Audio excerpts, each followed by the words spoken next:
Tanggal 26 Desember 2004 tercatat sebagai salah satu hari paling kelam dalam sejarah Indonesia. Pagi itu, sekitar pukul 8 WIB, bumi Aceh bergetar hebat. Gempa raksasa berkekuatan 9,1 skala Richter mengguncang dasar laut Samudera Hindia. Getarannya begitu kuat, dirasakan hingga Thailand, India, bahkan Afrika. Namun, bagi Aceh, itu adalah awal dari bencana besar yang tak pernah dibayangkan. Tak lama setelah gempa, laut perlahan surut jauh dari pantai. Banyak orang bingung, sebagian mendekat ingin melihat fenomena itu, tak sadar bahwa laut sedang bersiap melepaskan amarahnya. Beberapa menit kemudian, gelombang hitam setinggi belasan meter datang menghantam pesisir Aceh dengan kecepatan luar biasa.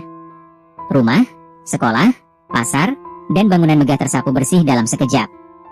Ribuan jiwa terhempas, sebagian tak sempat menyelamatkan diri.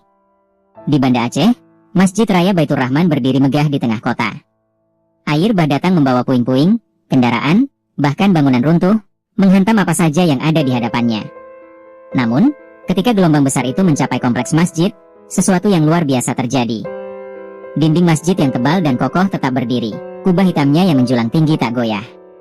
Sementara bangunan di sekitarnya luluh lantak, masjid itu tetap tegak, seakan menjadi benteng terakhir yang melindungi siapa saja yang sempat masuk ke dalamnya. Ribuan orang yang berlari ke dalam masjid bersujud, menangis, dan memohon keselamatan. Mereka mendengar suara gemuruh yang tak pernah terbayangkan sebelumnya. Namun di dalam masjid, mereka merasa lebih aman. Setelah gelombang surut, masjid itu masih berdiri, hanya terendam air dan lumpur. Banyak yang selamat di dalamnya, dan kisah itu menyebar sebagai bukti nyata kebesaran Allah, tak hanya Baitur Rahman.